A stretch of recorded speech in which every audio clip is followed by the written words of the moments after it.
एक दुखद विषय है। माननीय फैसल रहमान जी ने कल राज्यसभा के चुनाव में अपने मत का प्रयोग नहीं किया। लोकतंत्र की मर्यादा का हत्या होता है इस तरह की चीज़ों में। डाले डेफिनेटली यहाँ के लोग अपने आप को अपमानित महसूस कर रहे हैं। जितने भी चैनल के माध्यम से बात करी है, साफ तौर पे उन्होंने स्पष्ट किया है कि हम राजद के साथ थे, राजद के साथ हैं और राजद के साथ ही रहेंगे।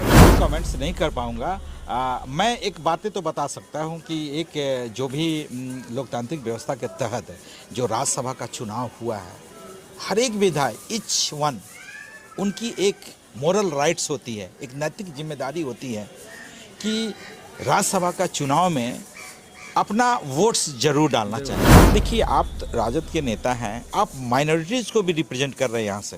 हाँ, एक काफ़ी उस खानदान से आते हैं जहाँ पे राजनीति की उनका एक ऊपर से चलता आ रहा। नमस्कार, आप देख रहे हैं पब्लिक संचार न्यूज। मैं हूं आपके साथ कृष्णा शर्मा। दरअसल इस वक्त हमारी मौजूदगी है पूर्वी चंपारण के ढाका में। अभी हमारे साथ बात करने के लिए हैं ढाका के सुप्रसिद्ध चिकित्सक डॉक्टर एल बी प्रसाद, जो जनसुराज के नेता है। इन दिनों बात करें अगर हम ढाका विधानसभा के बारे में, तो ढाका विधानसभा जैसे ही विधानसभा के नतीजे आए, 178 वाला मामला सामने आया, उसके बाद से लगातार ढाका विधानसभा चर्चा का विषय बना रहा। एक बार फिर से ढाका विधानसभा सोशल मीडिया पर खूब जमकर चर्चा का विषय बना हुआ है। पूरे बिहार में ढाका विधानसभा की चर्चा हो रही है। आगे हम डॉक्टर साहब से चर्चा करेंगे। बने रहे आपसे हमारे साथ। सबसे पहले बहुत बहुत स्वागत है। बहुत बहुत धन्यवाद। सर, क्या कहेंगे, कल राज्यसभा का चुनाव था जिसमें आप जिस विधानसभा से आते हैं उस विधानसभा के राजद प्रत्याशी फैसल रहमान वोट करने नहीं पहुंचे थे, क्या कहेंगे? दुखद विषय है। यहाँ की जनता के लिए, यहाँ का जनता की इच्छा शक्ति के अनुरूप हमारे माननीय विधायक जी फैसल रहमान जी वोट नहीं डाले। डेफिनेटली यहाँ के लोग अपने आप को अपमानित महसूस कर रहे हैं। मैं यही सुन रहा हूँ, देख रहा हूँ। उन्हें वोट करना चाहिए।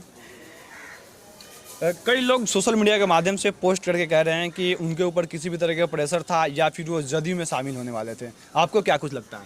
अब देखिए, बिहार की पॉलिटिक्स में तो ये तो आम बात है। हाँ, लोग जीत के जाते भी हैं। लेकिन मैं एक ज़रूर कहना चाहता हूँ कि जिस नीति और सिद्धांत के तहत आपने चुनाव लड़ते हैं, हम जनता का वोट लेते हैं, तो जनता आपको चुन करके भेजती है और आप वहाँ जाते हैं और फिर आप अपने दल के नीतियों और सिद्धांत से अलग हट करके कुछ और तालमेल बना करके या जो भी हो आप तो वोट करते हैं या अब्सेंट रहते हैं या जो भी लोकतांत्रिक प्रक्रिया है उसमें आप भाग नहीं लेते हैं, तो ये बहुत दुखद विषय है और ऐसा नहीं होना चाहिए। हमारी लोकतंत्र की मर्यादा का हत्या होता है इस तरह की चीज़ों से। अब नो डाउट उनके साथ क्या पर्सनल प्रॉब्लम था मुझे पता नहीं है, लेकिन उनकी माताजी का तबीयत ख़राब था, मीडिया में सुनने में यही आ रहा है। उस चीज़ को लेकर के वो नहीं आ पाए, तो ये एक अलग विषय है। कई बार सोशल मीडिया पे ये भी चल रहा है कि भाजपा के पास उनका कोई केस फाइल है जिसको लेकर के वो दबाव में थे, इसकी वजह से वो मतलब राज्यसभा का वोट करने नहीं गए थे। आपको क्या लगता है? देखिए, नेता लोग पे तो केस है। अब कौन केस है इस बारे में मुझे बहुत जानकारी नहीं है।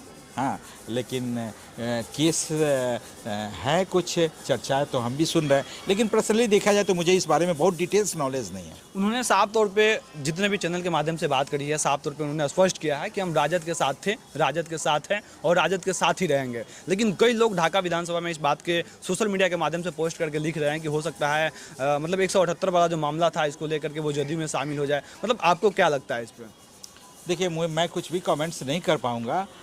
मैं एक बातें तो बता सकता हूं कि एक जो भी लोकतांत्रिक व्यवस्था के तहत जो राज्यसभा का चुनाव हुआ है, हर एक विधायक ईच वन उनकी एक मोरल राइट्स होती है, एक नैतिक जिम्मेदारी होती है कि राज्यसभा का चुनाव में अपना वोट्स जरूर डालना चाहिए। अगर वोट्स नहीं डाल रहे हैं तो कहीं ना कहीं ये पूरे लोकतांत्रिक सिस्टम को अपमानित कर रहे हैं। और ऐसी क्या मजबूरियां हैं, ये भी एक बहुत इम्पोर्टेंट चीज़ है। आप इतने सारे मास को रिप्रेजेंट कर रहे हैं, तो उनका एक विश्वास आपके प्रति जो है, जिस सिद्धांत और नीति के तहत आप लोगों का विश्वास जीता है, डेफिनेटली उसका एक हनन हो रहा है, वो अपमानित हो रहा है। तो आपको वोट्स करना चाहिए। नो डाउट पर्सनल प्रॉब्लम की बातें हो रही है और किस इंटेंसिटी का प्रॉब्लम था वो मुझे पता नहीं। मैं सारे जितने भी जो अभी जो कार्य हुआ है, जो राज्यसभा का चुनाव हुआ है, हाँ, आप सोच समझ करके अपने प्रतिनिधि को चुनिए, अपने विधायक को चुनिए, ताकि जा करके आपके सारे लोगों का बातें को वहाँ पे रख पाए, आपके हक की बात कर सकते हक की बात कर सके। तो डेफिनेटली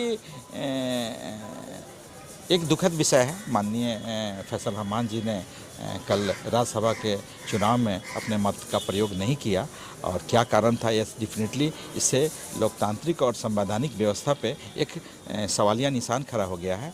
और हर एक विधायक का एक मोरल राइट्स है कि उन्हें अब वोट देखा चाहिए जाए करना। अपने आप में ढाका के जितने भी लोग फैसल रहमान को अपना समर्थन दिए थे, सब लोग अपने आप में ठगा हुआ महसूस कर रहा है। बिल्कुल बिल्कुल अपमानित फील कर रहे हैं, ठगा हुआ महसूस कर रहे हैं। आखिर देखिए, आप राजद के नेता हैं, आप माइनॉरिटीज़ को भी रिप्रेजेंट कर रहे हैं यहाँ से। हाँ, एक काफ़ी उस खानदान से आते हैं जहाँ पे राजनीतिक उनका एक ऊपर से चलता आ रहा है। उनके बारे में मोती यह भी रहमान, कहा जा रहा है कि राजद के बहुत करीबी विधायक थे वो।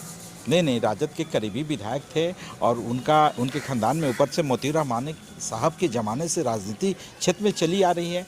तो जो कल्चर है, जो पॉलिटिकल कल्चर है, उन्हें मेंटेन करना चाहिए। अब नो डाउट वो हमारे पिताजी के भी, उनके फादर भी मित्र रहे, उन परिवार से भी हमारी रिश्ता है। नो डाउट उनकी अम्मी की तबीयत ख़राब है, हम लोग भी भगवान से प्रार्थना करते हैं कि वो जल्दी ठीक हो जाए। हाँ, और लेकिन वो प्रॉब्लम नहीं समझ में आ रही कि जिसके कारण वो बता रहे हैं कि मत का प्रयोग नहीं कर पाए। तो डेफिनेटली एक चिंता का विषय तो है। लोग अपमानित फील कर रहे हैं, लोग अपने आप को ठगा सा महसूस कर रहे हैं। चलिए, बाकी आप सबके मन में क्या कुछ सवाल चल रहा है? ही राज्यसभा का चुनाव हुआ, उसके बाद से महागठबंधन के 4 विधायक गायब थे, जिसमें वोट करने नहीं गए थे। तो लगातार बिहार में उनकी चर्चा हो रही थी। इस मैटर को लेकर डॉक्टर एलवी प्रसाद ने अपना पक्ष रखा। इनको लेकर आप क्या कुछ सोचते हैं? आप सबके मन में क्या कुछ सवाल चल रहा है? अपना प्रतिक्रिया हमें नीचे कमेंट सेक्शन में कमेंट कर जरूर बताएं। बाकी बहुत बहुत दिल से शुक्रिया आप सभी दर्शकों का वीडियो देखने के लिए।